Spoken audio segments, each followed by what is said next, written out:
Even from a distance of 93 million miles, the sun is the source of all our bounty. Without its warming rays, the Earth would be a lifeless hunk of rock, orbiting silently in the vacuum of space. The ancients were well aware of the sun's importance. When the sky suddenly darkened during a solar eclipse, they thought it might be the end of the world. Eclipses are a fine example of how the ancient person responded to an unexpected astronomical phenomenon, because eclipses were not predictable to the ancients. They didn't know what it was. They didn't know that it was the moon passing in front of the sun. They thought the sun was being devoured by some evil god. So throughout the world, people were frightened by this. Gradually, science replaced superstition. In 1540, the Polish astronomer Nicholas Copernicus published his revolutionary theory that the sun, not the Earth, was the center of the solar system. In the early 1600s, Galileo improved the new scientific marvel, the telescope, enough to prove the Copernican theory was fact. In modern times, the rhythms of sun, moon, and Earth are well understood, so that a solar eclipse is the occasion for excitement rather than fear.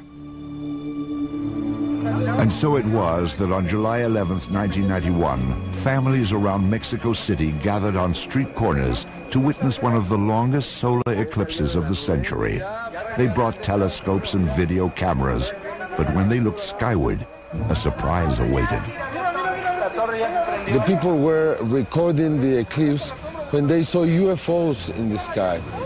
And they were able to record, at least in 3 different cities, exactly at the same time, the same kind of UFOs.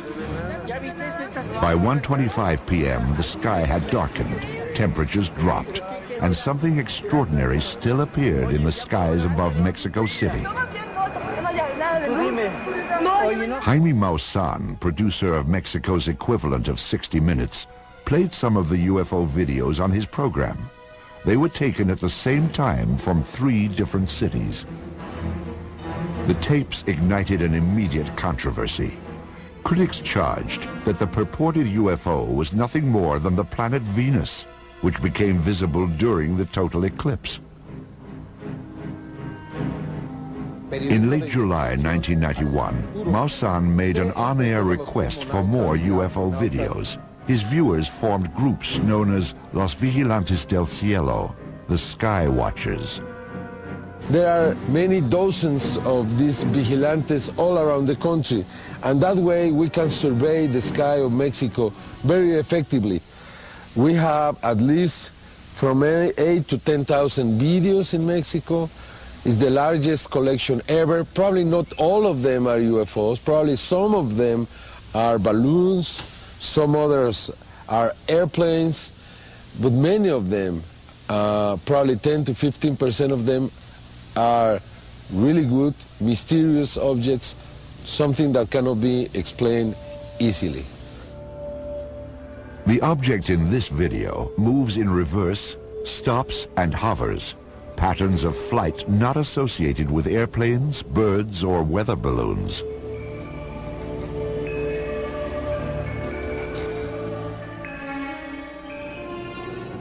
On September 16, 1993, Mexico's Independence Day, a shimmering silver object seems to fly near a squadron of military helicopters that appeared in formation over the capital.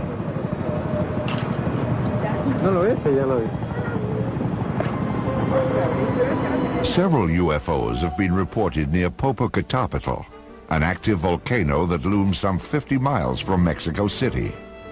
The government keeps this camera permanently trained on the volcano, watching for eruptions. In June of 1999, it snapped this picture of a UFO. Some of the Mexico videos show large clusters of objects hovering in the sky. These formations resemble those filmed in the United States during July of 1952. However, no scientific comparison has yet been made. We have basically a mass of seemingly good evidence that has yet to be sifted through by UFO investigators. It's too soon to tell whether or not videos were taken of actual UFOs, whatever they are, or whether some of these things are just hoaxes or, you know, things showing planets or airplanes flying by. We need more research into these particular sightings. Some of the Mexican videos seem to be unexplainable at this time, but I won't go so far as to say that proves they're flying saucers. There's a difference between, I don't know what it was, and, oh, it's an alien spacecraft. I never make that leap. It's inappropriate to make that. What were its characteristics that rule out conventional explanations, even if you don't know what it was? Of all the UFO episodes in Mexico, few caused the pervasive excitement shown in this video. The tape was made during an unprecedented multiple sighting, perhaps the most widely witnessed UFO incident in history. In January 1st, 1994, Mexico City, the whole city stopped. I mean, stopped. People were driving cars and they stopped the car to look to the sky, and millions saw UFOs. This was in every newscast, in the television, in the radio. This news was reported in every single newspaper in Mexico City. An incredible event. An event that would demonstrate the presence of these objects, especially in this country. What is amazing for us, the Mexicans, is that nobody else around the world knew what happened in Mexico. The wave of sightings, ongoing since 1991, is notable for both the astonishing number of videos it has produced and the willingness of Jaime Maussan and other journalists to treat the matter seriously. I thought about it in 1991, if I wanted to do this, if I wanted to get involved with something so controversial as UFOs. But the truth is the truth. And if you like the truth, you go behind the truth. It doesn't matter how risky it is. And as a journalist, I want to have the big scoop of all times. And this is the biggest scoop of all times. It's risky, yes, you have to have courage. Yes, you have. But I think it's worth it. However, according to at least one researcher, Mexico's UFOs are not the ultimate journalistic scoop, but byproducts of geological forces as old as time.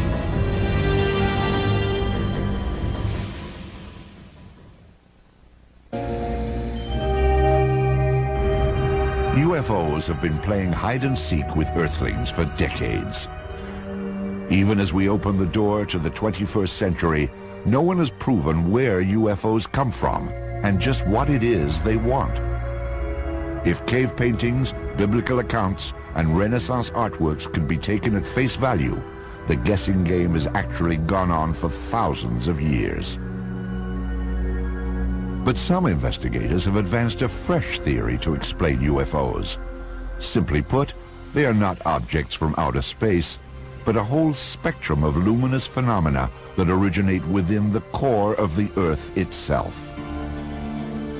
The Earth is a massively complex laboratory. There are an infinite number of forces that are interacting, and we really don't understand those as yet in any great depth. And the Earth does produce lights. It has its light show. And I think they're older than the human race. They belong to the very body of the Earth. Among these exotic natural wonders are earthquake lights and ball lightning. Scientists believe that earthquake lights occur both before and after tremors, when gas released from within the Earth suddenly ignites and shoots sparks into the atmosphere. Ball lightning is believed to be an accumulation of static electricity that not only becomes visible, but is also capable of moving in the air and along hard surfaces. To those who have studied UFOs, however, even the most spectacular natural phenomenon can only explain a few unidentified flying objects. When you look at a range of UFO reports that have been made over the years, and thousands, presumably some small fraction of them, if they're under the right conditions, in the right place at the right time, some of these kinds of phenomena have to be considered. But by and large, from what I've read and what I've seen, they don't really fit. In this ongoing debate, another type of naturally occurring luminous display is often cited to explain UFOs. They are known as Earth lights. The characteristics that probably distinguish Earth lights from earthquake lights or ball lightning are that they tend to last for longer. And they often haunt particular areas like a valley, like a mountain. In China, for example, Mount Wutai-Shan and Mount Omai, there are temples that have been built specifically because light phenomena occur there. And the people who built the temples thought these lights were an expression of the Dharma. But that indicates to you how long lights were seen in that area, centuries. Despite such ancient traditions, no one can explain exactly how Earth lights are created. We are testing theories, and one of the strongest contenders is that tectonic stresses in the Earth, through the Earth's geology, not necessarily related actually to an earthquake, though it can be, that these stresses produce tremendous force fields, and that through whatever mechanisms we don't really understand yet, plasmas are produced. Proponents of this naturalistic theory suggest that plasmas, luminous clusters of charged particles, explain even the most well-known UFO sightings. And I should also say, if we go back to Kenneth Arnold's flight over the Cascade Mountains, he saw 9 objects of light. And at that time, the Cascade Mountains, which we know are tectonically volatile, they were building up to their largest earthquake ever recorded at that time. On April 4th, 1949, Seattle, Washington crumbled under the impact of that earthquake. However, it hit more than 18 months after Kenneth Arnold's sighting. Could there have been a link? Sounds good. Yes, luminous phenomena produced by earthquakes. Yes, people see sometimes luminous phenomena around flying saucers. Fine, that doesn't make a cause and effect connection at all. Yet according to the Earth lights theory, masses of plasma do exhibit some of the distinctive qualities of UFOs. The interesting thing about these plasmas is that at night they will shine. They will be your lights in the sky. But in daylight, a plasma can seem to reflect light and look metallic. But are qualities of reflectivity and a metallic appearance enough to equate plasmas with UFOs? If they're going to talk natural phenomenon, what is there out there that has the capability to hover and then shuts off and then the object zooms straight up out of sight? There's no technology like that we know about. And there's certainly no natural phenomenon that does this kind of thing. This ain't nothing we're familiar with. This is something very strange. In order to be mistaken for UFOs, these natural Earth-light plasmas would have to display some extraordinary capabilities, like those witnessed in 1980 at Bentwaters Air Base, or in 1967 near the Canadian town of Shag Harbor. Well, some of them can sit on the water and have been observed going underneath water as well. Some just come out of the ground, that's where they come from initially, and some of them will just sit there, or some will flash off over the hill and come down again, earth themselves again. According to its proponents, the Earth-light phenomenon is the best and the only explanation for UFOs. I think if we understand Earthlight and all the range of phenomena associated with them, quantum physics and plasma physics will literally take a quantum leap. They will literally move ahead a decade, probably one fell swoop.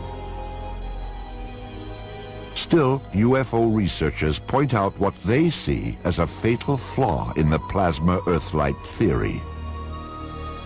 We have to look at the characteristics of the earthquake lights or the plasmas or ball lightning or any of these things.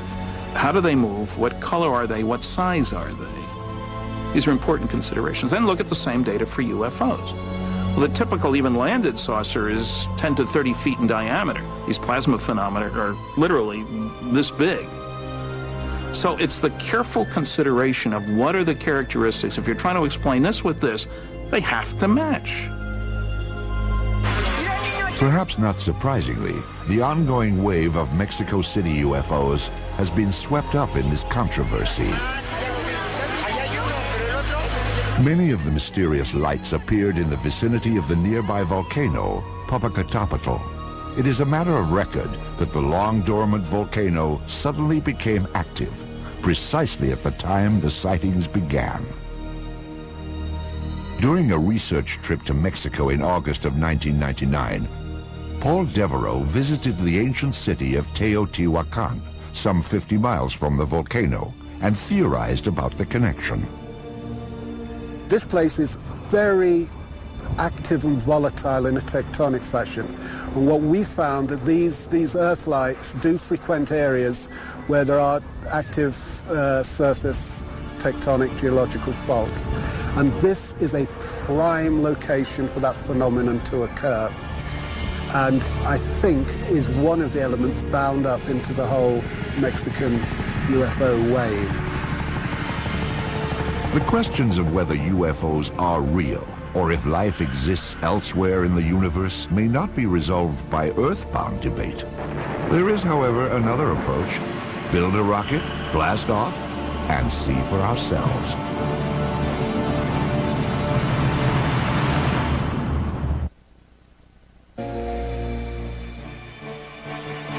Ancient civilizations who weren't yet blessed by the invention of electricity enjoyed at least one compensation.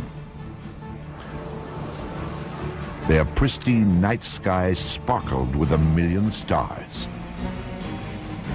Early astronomers soon noticed that a handful of heavenly bodies traveled freely in the sky, unbound by the stars' slow, methodical rotation. The Greeks called them planets, a word meaning wanderer. In modern times, when Earthlings began to ponder the question of UFOs and alien civilization, it was the planet Mars that became the focus of attention.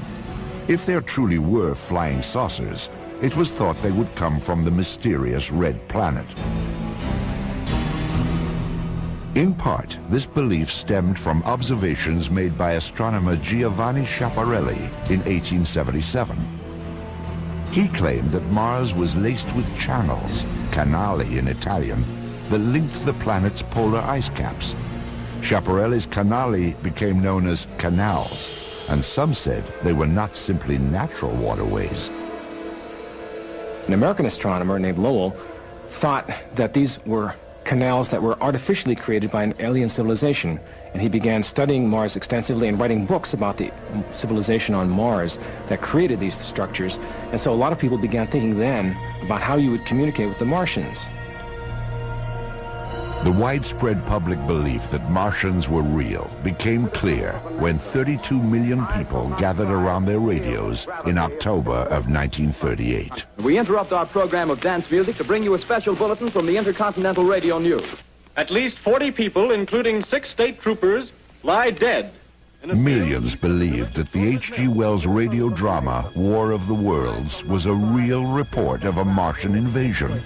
The result was widespread panic. The director, Orson Welles, was unaware that his production would strike a nerve. I'm, of course, surprised that the H.G. Wells classic, which is the original for many fantasies about invasions by mythical monsters from the planet Mars, had such an immediate and profound effect upon radio listeners. While the public was captivated by stories about Mars, a lone American pioneer named Robert Goddard was experimenting with ways of actually getting there. Goddard had come up with ingenious designs for getting rockets from the surface of the Earth up into the high atmosphere, but this was widely regarded as a bunch of silly nonsense by American scientists. However, in Germany, he had some fans, people like Werner von Braun, who were reading his research, and they then were inspired to implement his designs and improve upon them in Germany, and this led during World War II to the development of the V-2 rocket, which is the predecessor for basically the American and Russian space programs. With the launch of America's Viking space probe in June of 1975, the age-old dream of exploring Mars finally became a reality. A vehicle known as a lander actually touched down on the surface of Mars July 20th, 1976. The Viking mission showed that the surface of Mars is pockmarked with craters, like those on Earth's moon. There were also some indications that life may have existed on Mars in distant times. My personal feeling is that yes, Mars had a very substantial atmosphere early on with a lot of liquid water on the surface, and perhaps enough to form these river channels and river valleys that we see that are quite ancient, that are perhaps older than 3 billion years old. So the issue of the ancient climate of Mars is an important one for the issue of whether life could evolve. I think you can start to persuade yourself that the possibility of life could be somewhat reasonable, actually, and particularly if you accept the postulate that if life can't exist, it will exist. The life on Mars debate heated up again with the release of this picture, taken by Viking on July 25th, 1976. It appears to show a giant monument, a mile-long structure that resembles a human head. It became known as the face on Mars. NASA has no official position on whether the face is a natural feature or a colossal sculpture. Still, those who worked on the Viking mission have been accused of hiding the discovery of a Martian civilization. I can't think of a group that would have publicized that possibility or that discovery more than those of us who were looking at the pictures. We were looking for stuff like that. Our careers would have been made. We would have loved to have trumpeted to the world that we found evidence of an ancient Martian civilization. Who the heck wouldn't? And after somebody pointed that out, those of us on the lander team looked at one of the boulders on the surface nearby the lander, and we decided we could see the initials of every team member in the boulder that was about 10 feet away from the lander. NASA is currently building vehicles that will orbit and land on Mars in the next decade, in preparation for a daring attempt to send astronauts to the planet in 2018. But recent discoveries have allowed scientists to study Mars right here at home. During the 1980s and 90s, NASA plucked a dozen meteorites from the icy expanse of Antarctica, and then made the remarkable announcement that they were nothing less than small fragments of the planet Mars. You might reasonably wonder, how do we know that a particular rock that we find on the Earth is from Mars? And the reason is we've been to Mars with the Viking landers, so we have actual measurements of the chemical composition of the Martian atmosphere, and we find that in these dozen rocks that there are the chemical signature of the atmosphere of Mars. It's not quite like Earth air, it's just like Martian air, and that's how we know they really are from Mars. Scientists believe the rocks were blasted off Mars 16 million years ago when an asteroid collided with the planet. The meteorites made their way here, finally landing on Earth about 13,000 years later. After gathering and analyzing these otherworldly stones, researchers released some astonishing results. One of those rocks was the Martian meteorite that some scientists claimed had evidence of Martian microbes on it. This has been greatly debated among scientists, and I would say today the consensus is moving in the direction of skepticism. That is, most scientists who've looked at the question think that the little objects that are seen under the microscope are probably not from living things that were produced by some non-biological process. But there are still a few scientists who find evidence in the chemistry and in the structure that maybe these were microbes after all. So it's still an open question. And the important thing out of all of this is not so much whether these particular meteorites have actual biological material in them, but it's opened people's minds to at least accept the possibility that this may be something that could occur, and has opened this area for legitimate study. Jupiter's frozen moon, Europa, may also be able to support life. In 1996, images transmitted by the spacecraft Galileo showed that Europa has an ocean containing more water than all of the Earth's oceans combined. And according to scientists, where there is water, there can be life. There could be volcanic activity down under a liquid water ocean, and it's possible even that volcanic activity is helping to keep that liquid water layer there. If that's true, then you can start to think about biological systems that relate to the kinds of systems we have on the Earth. It's all highly speculative, of course, but it's the kind of thing that drives us as scientists to want to know more about a place like Europa.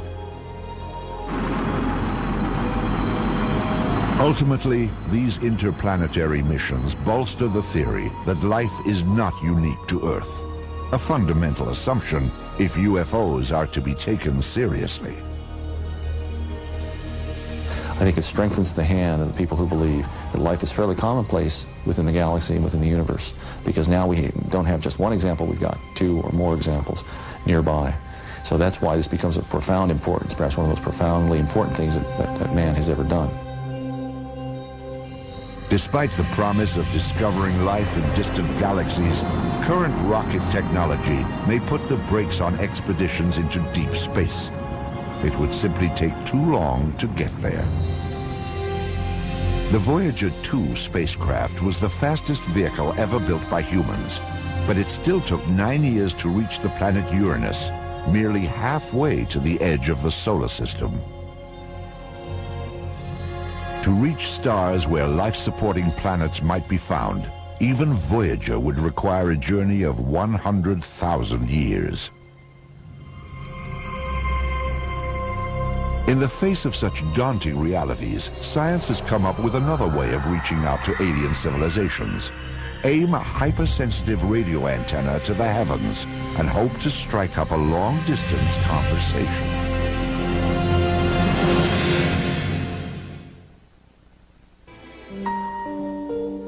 It was in 1896 that an Italian engineer named Guglielmo Marconi hooked up some electrical parts in an inspired combination.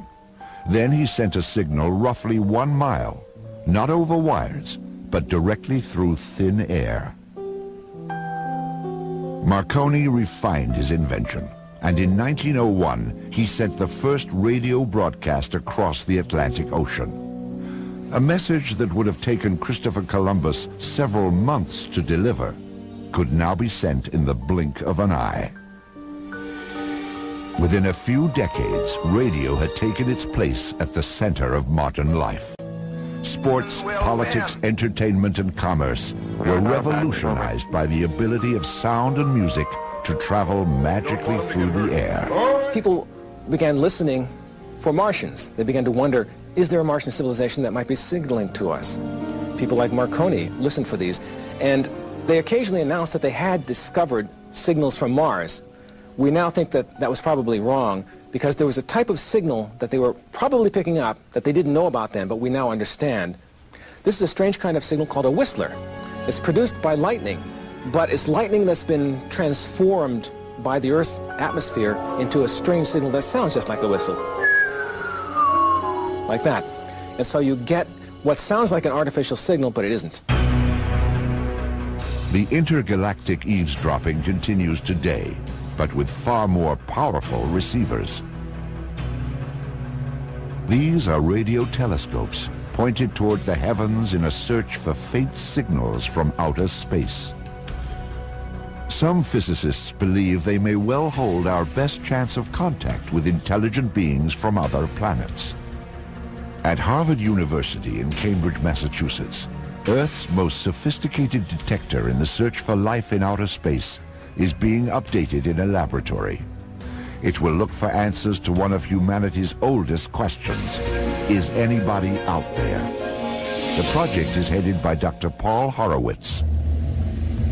First and foremost, for signal generated by an intelligent species somewhere else.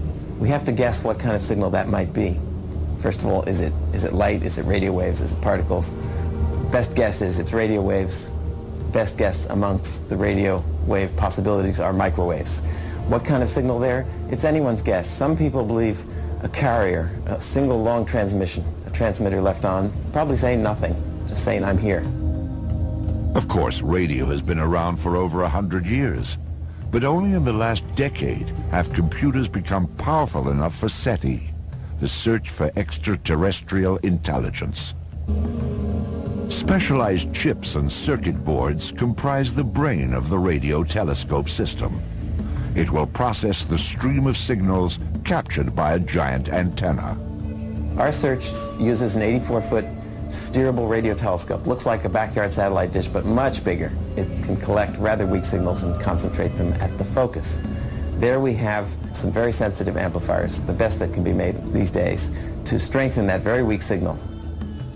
The tiny signals will be transmitted through cables into the control room, where an array of computers will sort through the cosmic noise, looking for a deliberate signal, a sign of intelligent life.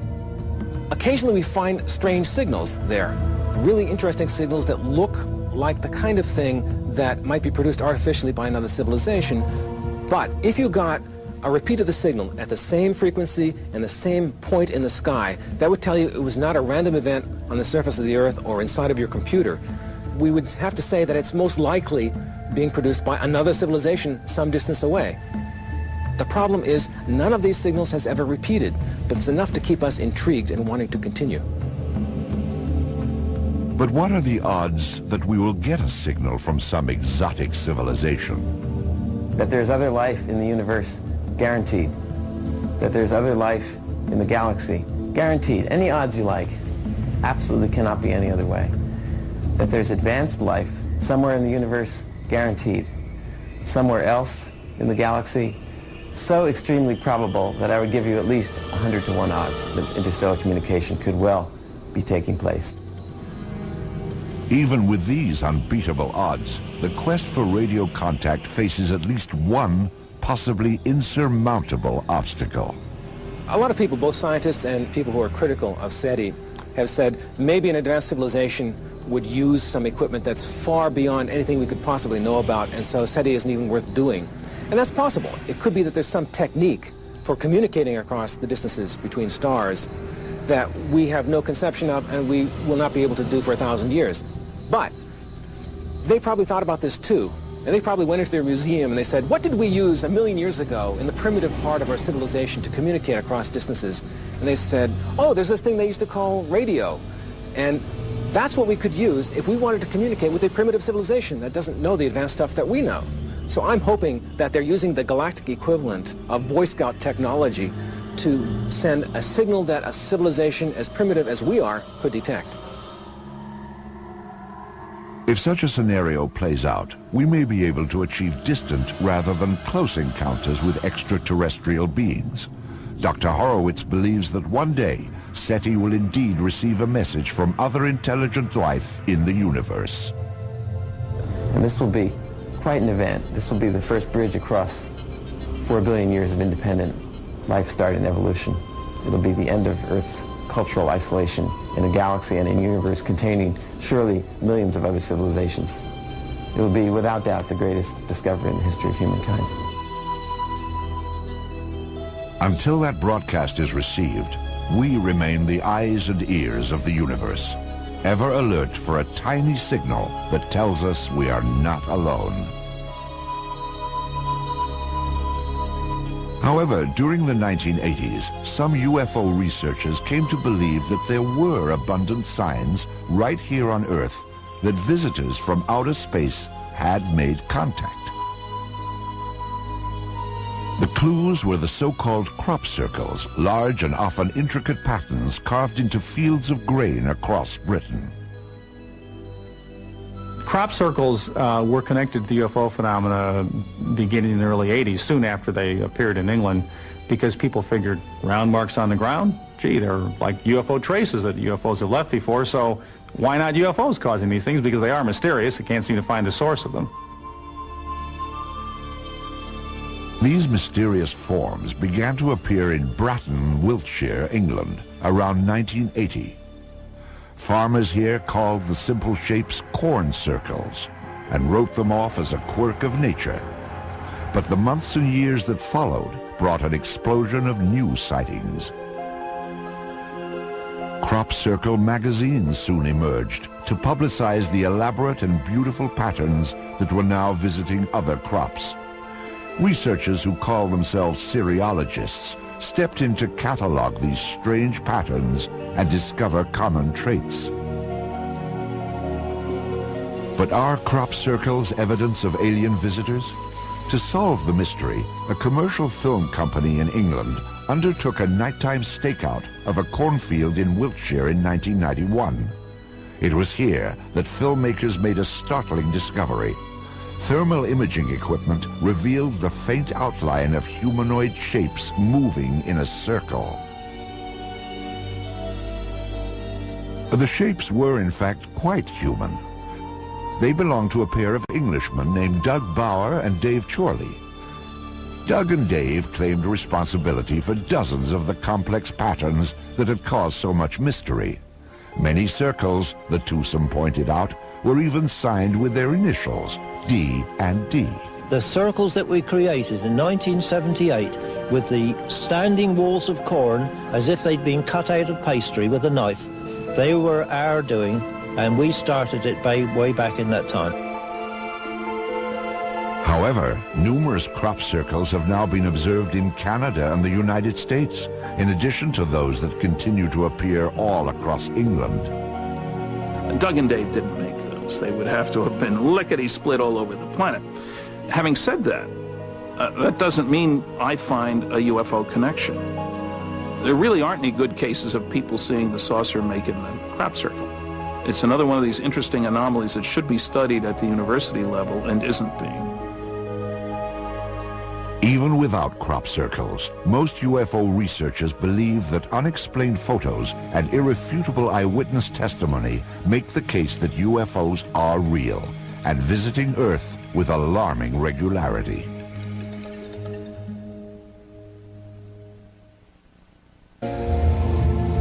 Virtually all of us have heard of UFOs, but relatively few of us have ever seen one. How are we to pass judgment on the question of whether or not they are real? Making such a decision is like being a juror and weighing evidence on one of the most important issues facing humanity. Perhaps UFOs are nothing more than hoaxes or mistaken observations, but if they are real, they have to come from someplace. The universe offers infinite possibilities. If there is life out there, it may well have gotten going long before we did. Indeed, Zeta Reticuli, a pair of stars often mentioned as having planets that might support life, is known to be about 1 billion years older than the Earth. The thing we need to keep in perspective, we've only had fancy technology, call it 100 years. Well, the Zeta Reticulans got a billion-year head start. Let's be conservative. Let's suppose they only got a million-year head start. Let's be truly conservative and say they only got a 10,000-year head start, which is nothing out of the billion years available. Surely we would all agree that we can't even imagine the advanced technology there. If some advanced civilization built spacecraft that can actually whisk them through the universe, why would they want to visit a primitive galactic backwater like Earth? One can only postulate that they're concerned about their own survival and security. At the end of World War II, there were 3 signs visible to any alien visitor that soon this primitive society whose major activity is tribal warfare would be bothering them. Rockets, radar, and nuclear weapons were 3 signs that Earthlings might soon be a force to contend with in the interstellar neighborhood. If there are other civilizations in the universe, perhaps they felt the need to keep a watchful eye on potentially threatening developments here on Earth. There had been many, many sightings over air bases in the West, over classified atomic installations. They were not just randomly distributed but they did seem to concentrate, at least in the early years, on places where experimental research was being done, this kind of thing. Statistically, astronomers know that there's life out there somewhere, and the chances of it being intelligent life is debatable, but it's possible that somewhere in the universe there are creatures like us. Now, whether they're coming here is a very tricky question because we don't have the physical evidence. We don't have the chunk of saucer in our hand, and abductees haven't brought back a towel from the Zeta Reticuli Hilton. We don't have any of the good stuff that definitely proves that somebody has been here. What the UFO case lacks in physical evidence, it makes up for in solid eyewitnesses. The Air Force UFO investigations from 1948 to 1969 cataloged some 12,000 sightings. Most were explained, but 700 accounts from credible witnesses remain a mystery, despite all the Air Force efforts to explain them. They used all kinds of tricks to misrepresent what the results were, always focusing on only 700 couldn't be explained. Only? If I was looking for cures for cancer and I looked at 12,000 chemicals, would I say there is no cure because only 700 worked? The point is to find one. But even accounts from seemingly unimpeachable eyewitnesses are not enough, at least when the subject is UFOs. When you get down to it, what we have always is a story. I saw something. I saw a light in the sky. I saw a crashed flying saucer. And a story is mythology. It is not in and of itself proof. Yet videos and photographs add powerful support to eyewitness accounts of UFOs. Many photos have been examined by experts who have found no evidence of fraud or alteration. However, if it can be proved beyond a reasonable doubt that UFOs are real, we have only unleashed a new problem. The UFO phenomenon is a great challenge to our intellect, but even more, it's a challenge to our humility. That mankind likes to think he's in control. And if we take this subject seriously, we realize we're not. And I believe that mankind, across cultures, is fundamentally in psychological denial on this subject. We don't know how to cope with it emotionally. We can't even begin to grasp it intellectually. Perhaps UFOs will one day be revealed as top-secret fighter planes, more advanced and alien-looking than the F-117. Or UFOs may prove to be nothing more exotic than birds or weather balloons, as laughable as our ancestors' belief in witches and sea serpents. Of course, it is entirely possible that UFOs are exactly what they seem to be. Alien aircraft from parts unknown. For the time being, at least, the truth about UFOs is in the eye of the beholder.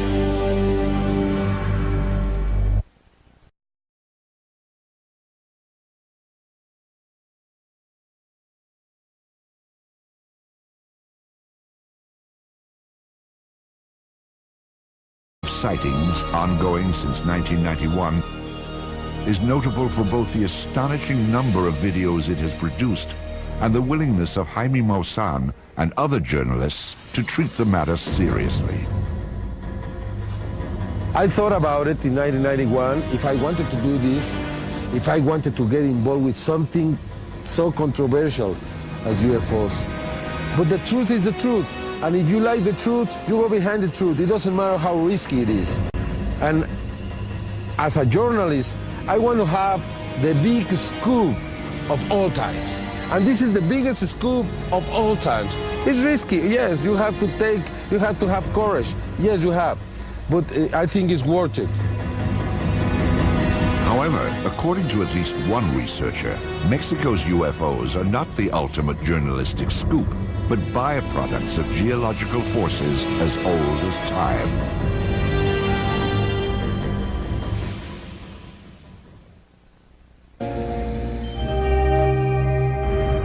UFOs have been playing hide and seek with Earthlings for decades.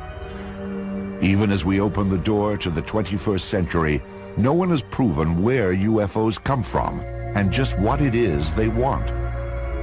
If cave paintings, biblical accounts, and Renaissance artworks can be taken at face value, the guessing game has actually gone on for thousands of years. But some investigators have advanced a fresh theory to explain UFOs. Simply put, they are not objects from outer space, but a whole spectrum. UFOs, whatever they are, or whether some of these things are just hoaxes or, things showing planets or airplanes flying by. We need more research into these particular sightings. Some of the Mexican videos seem to be unexplainable at this time, but I won't go so far as to say that proves they're flying saucers. There's a difference between, I don't know what it was, and, oh, it's an alien spacecraft. I never make that leap. It's inappropriate to make that. What were its characteristics that rule out conventional explanations, even if you don't know what it was? Of all the UFO episodes in Mexico, few caused the pervasive excitement shown in this video. The tape was made during an unprecedented multiple sighting, perhaps the most widely witnessed UFO incident in history. In January 1st, 1994, Mexico City, the whole city stopped. I mean, stopped. People were driving cars and they stopped the car to look to the sky, and millions saw UFOs. This was in every newscast, in the television, in the radio.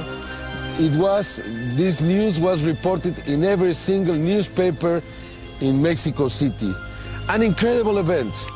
An event that would demonstrate the presence of these objects, especially in this country. What is amazing for us, the Mexicans, is that nobody else around the world knew what happened in Mexico.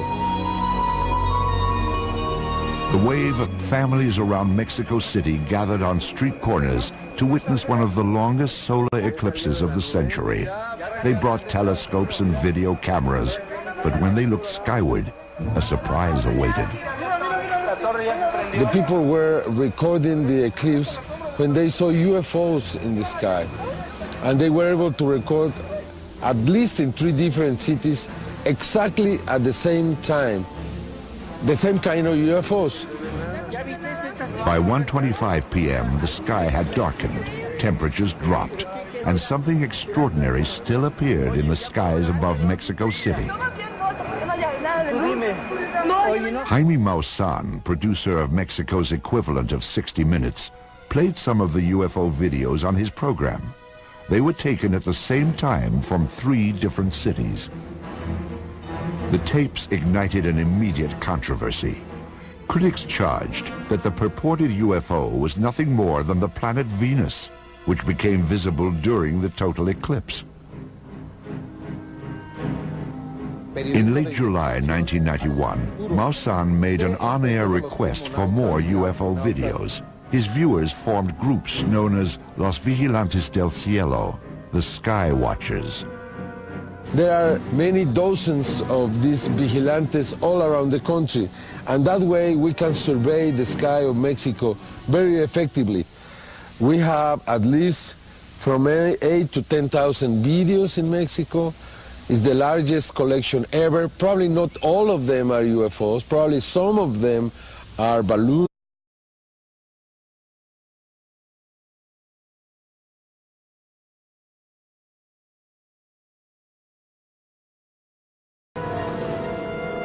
Even from a distance of 93 million miles, the sun is the source of all our bounty. Without its warming rays, the Earth would be a lifeless hunk of rock, orbiting silently in the vacuum of space. The ancients were well aware of the sun's importance. When the sky suddenly darkened during a solar eclipse, they thought it might be the end of the world. Eclipses are a fine example of how the ancient person responded to an unexpected astronomical phenomenon. because eclipses were not predictable to the ancients. They didn't know what it was. They didn't know that it was the moon passing in front of the sun. They thought the sun was being devoured by some evil god. So throughout the world, people were frightened by this. Gradually, science replaced superstition. In 1540, the Polish astronomer Nicholas Copernicus published his revolutionary theory that the sun, not the earth, was the center of the solar system. In the early 1600s, Galileo improved the new scientific marvel, the telescope, enough to prove the Copernican theory was fact. In modern times, the rhythms of sun, moon, and earth are well understood, so that a solar eclipse is the occasion for excitement rather than fear. And so it was that on July 11th, 1991... Some others are airplanes, but many of them, probably 10 to 15% of them, are really good, mysterious objects, something that cannot be explained easily. The object in this video moves in reverse, stops, and hovers, patterns of flight not associated with airplanes, birds, or weather balloons.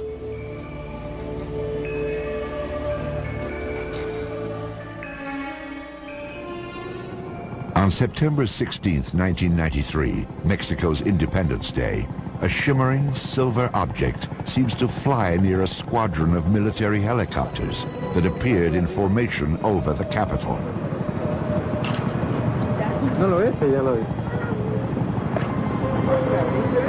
Several UFOs have been reported near Popocatépetl, an active volcano that looms some 50 miles from Mexico City. The government keeps this camera permanently trained on the volcano, watching for eruptions. In June of 1999, it snapped this picture of a UFO. Some of the Mexico videos show large clusters of objects hovering in the sky. These formations resemble those filmed in the United States during July of 1952. However, no scientific comparison has yet been made. We have basically a mass of seemingly good evidence that has yet to be sifted through by UFO investigators. It's too soon to tell whether or not videos were taken of actual